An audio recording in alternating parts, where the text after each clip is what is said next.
now coming up, we've kind of got our first, I believe, one of our first top players entering this bracket, one of the people who is a favorite to win it here today.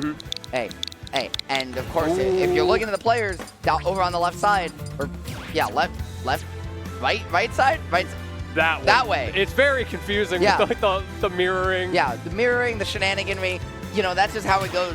But we've got Monte coming up. And Monte, Game & Watch extraordinaire. And not only that, but winner of the pre-local.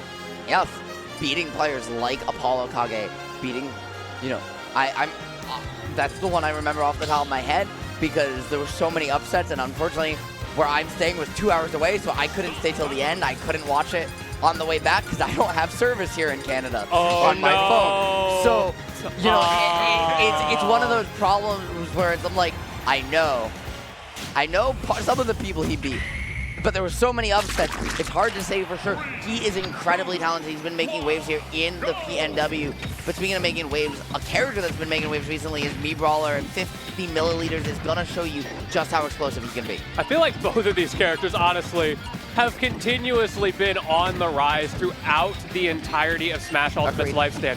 When this game came out, everybody thought Game & Watch was low tier. Nobody understood what he could do. And then we had the Game & Watch players slowly but surely start to come out, figure out how they can play this character safely, and especially in the current meta, how they can take advantage of their strengths over a lot of the top tier characters. Meanwhile, Brawler, kind of a similar story. And it's weird to see, you know, Game & Watch kind of go from counter meta as a character, right, where it's just Maestro doing it. So now you have Monte as well. You obviously have Mia taking over the title of Best in the World, where Game & Watch isn't a counter meta threat. He is the meta in a lot of ways, right? Just absolutely incredible tools. We're seeing it early here. This neutral air is so safe. Back air is as well. Obviously, up special, one of the safest out of shield options in the game. This character generates very safe pressure, utilizing multi-hits that then, you know, he can find into some very early stocks off his smash attacks.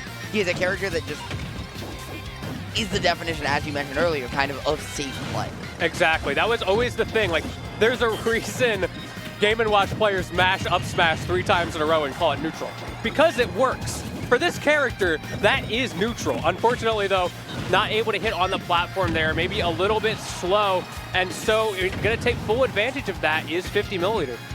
I like looking for the back air there, but just not able to find it. Game & Watch also very light, right? Has some incredible air drift, which allows him to go out, find those edge guards, and survive defensively, both in pure.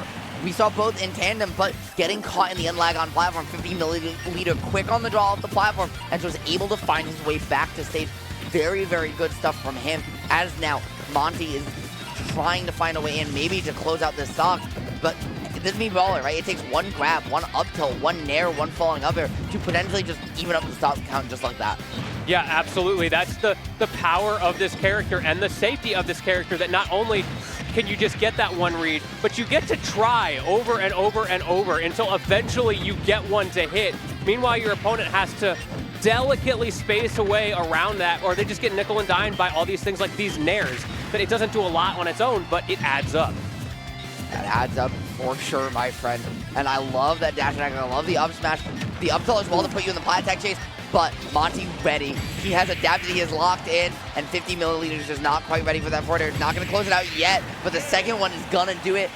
Right? Hey, if it doesn't work the first time, you might as well try again. Yeah, and absolutely. Game & Watch. You know what they say? He games, we watch. Yes, he does. Oh, we've been watching for a long time. There's nothing I can do against that up smash. That forward air also such a strong move with the delayed hitbox. I really like the way Monte uses it as an edge guarding tool there, because it's a rinse and repeat edge guard, right? It's not meant to kill you the first time. It's not one of those big hitboxes, but it sends you back out, it gets him back to stage safely, and then, like, what are you going to do about it? He's just going to keep throwing it out. And now here, Hollow Bastion, right?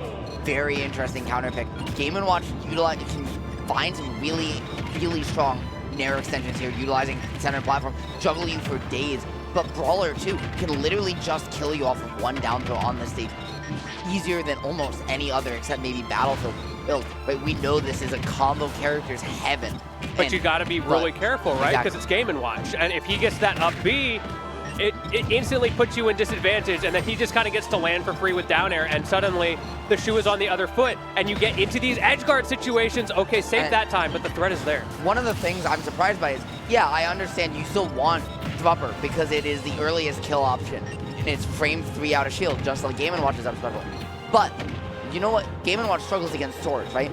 Soaring Axe Kick, the up special, oh, he does. Does he? He does. Soaring Axe Kick is bigger than Lucina's sword. It has a disjoint. That button is incredibly difficult for Game & Watch to deal with, and it's still frame 6. It's still incredibly fast. But for 50 milliliter to opt with Thumper here, he's looking for these early stocks off grab. He just hasn't been able to get a single grab yet this set. Yeah, that is such a hard situation to be in because, like, oh no, not like this. You're already down a stock, and then the unfortunate SD comes out. And this is just Monte's paradise. I feel like he can do whatever he wants right now. You have the Judgment coming out, sure enough. And that SD as well tells us what his side special is, right? We haven't seen, we didn't know whether it's Flaming Dropkick, Ash Fire the Pyro down in your region exactly. PNW uses, or if it's the suplex that is more broadly popular.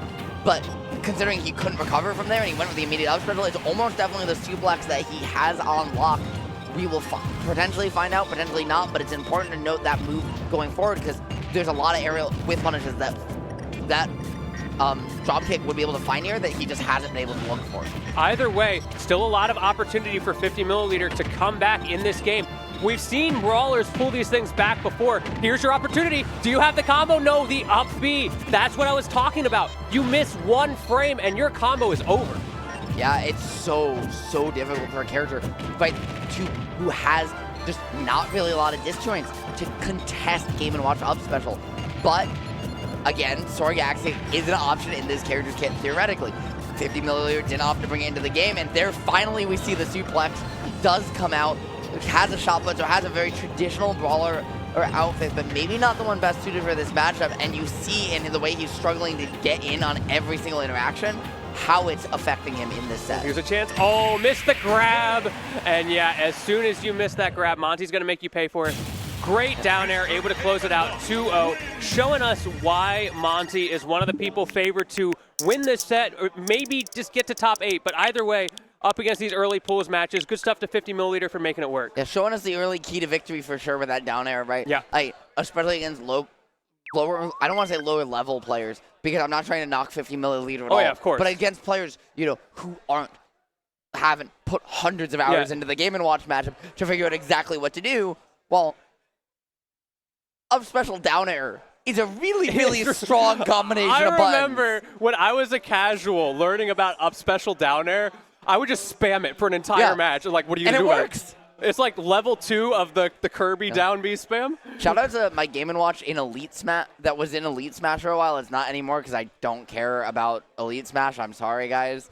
I'm sorry, Pocket. I hope you'll forgive me. Elite Smash players aren't real. But, the thing with it is that, like, at the end of the day, you can get all the way to Elite Smash with up special down air. Yeah, it's crazy. Nobody knows how to deal with that.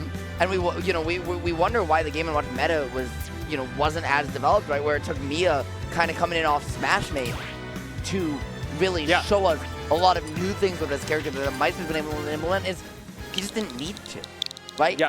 The character just inherently invalidates so many base level options that there's not much that matters moving forward in terms of developing the meta. However, once you put in Smashmate into the equation, right? Once you put a proper, very difficult, very competitive ranking system on the line, right? That pushes your character to the absolute limit. And one of the things I think we're not talking about with the, Smash, whether it's Smash Pros, whether it's Matchpoint GG, whatever solution you're looking to use in the coming weeks and months as both of these services enter their public launch, is not just, it's a rank. It's great for us to find games and have fun. But that ranking in turn pushes your character's meta and pushes your personal meta forward because now you're playing way more sets that have way more stakes, and it encourages you to innovate, to find every little optimization to make your way forward. Yeah, completely agree. I love that those things are becoming more available.